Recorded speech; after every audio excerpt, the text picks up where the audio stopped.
With great power comes your past incarnations and future self, playing chess with your existence. Kylie Ray thought she was an average honors high school student, but discovered during a life-threatening incident that she's the reincarnation of an ancient magic kingdom's crown princess. Now people she's never met want her dead. And she must learn how to survive in this new world while maintaining the facade that nothing's changed. Forget making A's. How will Kylie survive to the end of the year when she's constantly looking over her shoulder?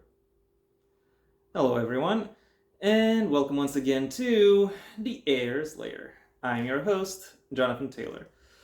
In today's video, as you might have perhaps guessed, I am going to crack open another fantasy series. A fantasy series that is described as a dark, adult, low fantasy, contemporary fantasy, or perhaps it would be more accurate to call it urban fantasy story emerging from the pen of Kai Zeal. And the series starts, perhaps somewhat obviously, with with the first book within it, a book called, let me shift you around a little, Riyati Rebirth. Interesting cover, by the way. It is, it is distinctive enough to be noticed, but still discreet enough that it won't overwhelm its audience. This book is another one in a category of books that I've encountered surprisingly often over the course of of the year so far. Books that the author has spent a few years sitting upon, letting them live rent-free in her head, until eventually she decided that rent is due and decided to ship them out. That being said, she is not shipping them out completely in the blank. She is in fact,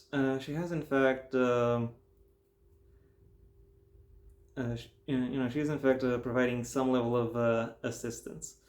I did reach out to Kai in order to address some pronunciation issues that that I thought I would have. And she replied to me with a full-on, guide with regards to how to say a lot of both character names and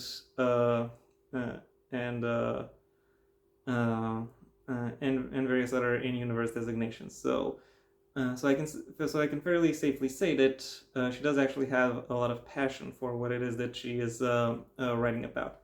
How does that passion translate with regards to the book's quality?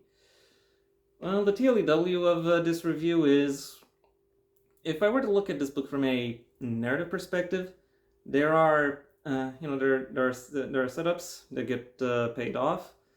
There are rules of engagement that get established throughout the book. However, the book itself still leaves some gaps with regards to how it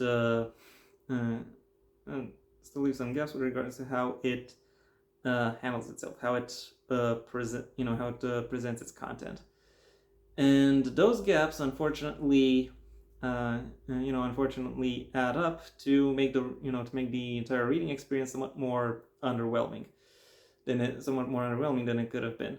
Still, if you are on the lookout for a fantasy story within with a modern setting, it is likely the presentation of this book, primarily the fact that it's written in first-person multiple, will potentially be of interest to you and draw you in. That being said, I do have to draw your attention to the content warning list, which coincidentally is the longest I've ever seen since I started doing YouTube reviews. And from what I can tell, none of those content warnings are actually an embellishment. So yeah, this is very much an adult book covering mature themes. So reader discretion is advised. And now that I'm done with the general information, it's time I delved into some specifics. The plot of this book follows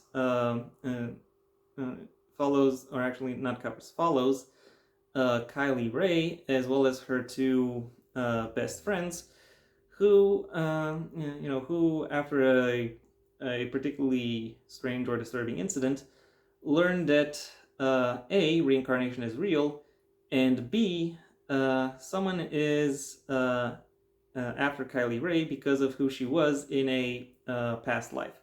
Spurred by this discovery, uh, Kylie sets out to learn more about her, reincarnation line, and sets out to learn more about her reincarnation line.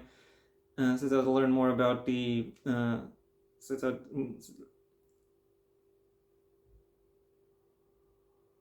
Going on.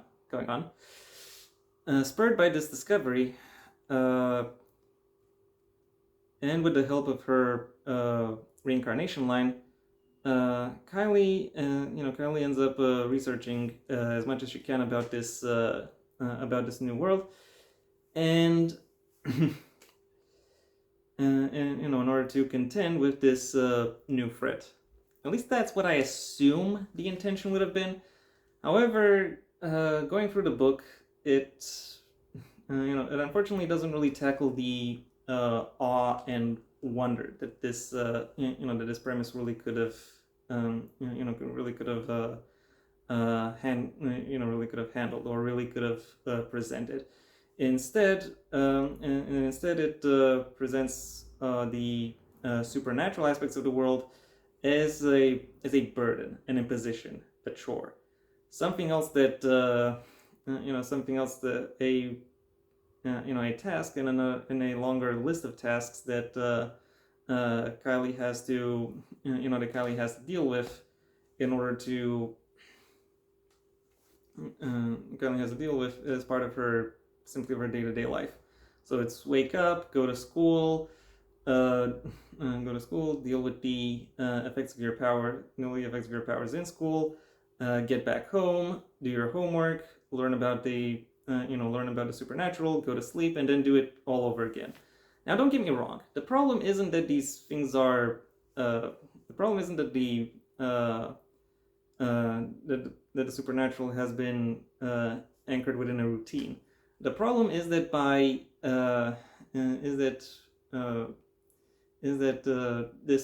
supernatural is desupernaturalized, if that makes sense. It doesn't, it's not presented. It's not given any gravitas or any weight, any narrative weight within this story. Within this story, there is very little that is actually revealed about it. And when it comes to how the plot itself handles it, it is mostly the audience mostly gets to learn about it in how it through how it inconveniences Kylie, how it always makes her tired, how it makes her how it keeps her from meeting her friends, how it leads to other people thinking she's weird, etc. There isn't really, the book itself, the plot of this book doesn't really deal with the supernatural, except for action sequences. And even then, it's not really Kylie herself that deals with this, with it, but rather someone within her reincarnation line will emerge and, just cover it. That does mean that the plot itself is moving forward, but it is not moving forward through her. She therefore very much comes across as a very flat lead character, the kind that internet idiots would label as a Mary Sue. Even though if she actually were a Mary Sue, that would actually make the book better, because as a Mary Sue, she would be, she would automatically be good at everything, including how to deal with this threat, which in turn would lead to her dealing with the threat, becoming gaining a more prominent role within the story itself. But that's not what happens. That being said, there is one character who kind of comes across as a Mary Sue, but I will leave that up to you to discover. To be fair, though, while I have my while I have my thoughts on Kylie, one of the best friends I mentioned earlier, Danny, still comes across as worse than her, because all throughout the book she is presented as dismissive and standoffish. It might redeem the story if she is the story or the series, if she if she is revealed to be or turns into a villain in some later book. But for now, she is simply she's simply a character who doesn't really add anything to the narrative. The other best friend, by contrast, Jordan, receives a lot more definition and arguably the most sizable development of any character within this book. He comes from a broken, abusive home, and due to having to deal with that level uh, constant trauma, more or less, he has learned that the best way to deal with his life and with the various facets from it is to simply lie low, coast through it, remain unremarkable, like a ghost, in such a way that no one will ever pay attention with you or give you trouble. And by the end of this book, he actually finds something that is worth living for, worth fighting for, and then very much goes on to do that. In effect, making him, as I said, the one character who actually has an arc.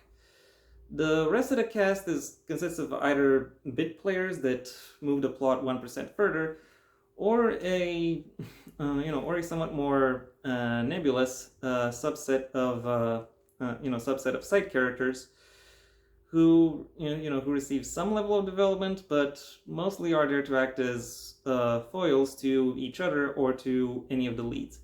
And of these side characters, I will say that Kisate, who is one of the people in Kylie's reincarnation line, is the one that I think would be most interesting. Even though she starts out as a little bit of a nuisance, readers are, in my opinion at least, more likely to connect with her once they see what exactly what she brings to the table in terms of what her philosophy is, what her background is, and how those influence her dealings with the world.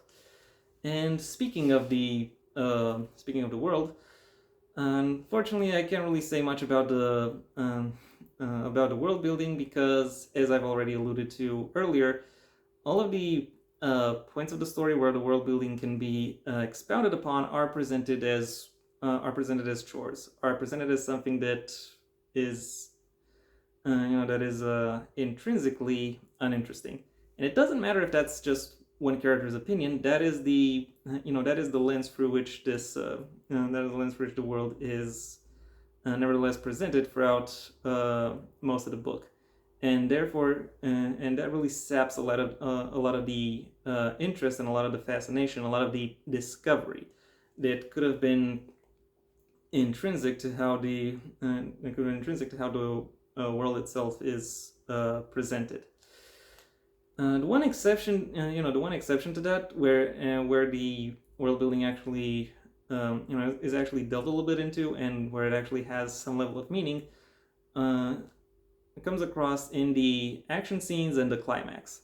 However, looking back on them, these moments are too little, too late. Overall, while I find the basic premise of the book, as well as the all of the background information that is relevant to its plot to be of particular interest, I unfortunately can't. Unfortunately, I have to say that the execution of the narrative concept leaves a lot to be desired. My final rating for Riyati Rebirth is a 3 out of 5. And that was my review Thank you for your attention. If you enjoyed it, well then please like the video, maybe even share it wherever you think other people will also like the video. If you have anything to add, either to the book itself or to my review of it, that's what the comment section is for.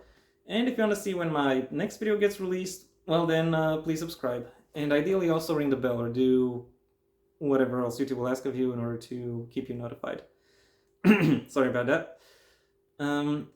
My books, the first of my own Heir to the Empire series, The Next Generation and the Path Not Taken, are available at various book retailers under their respective master links in the description down below. Right past my social media links, which I would suggest you check out should you choose to. I also have a second channel where you can hear me talking about whatever crosses my mind. Though it's typically also related to narrative analyses, but of works outside of the printed word medium.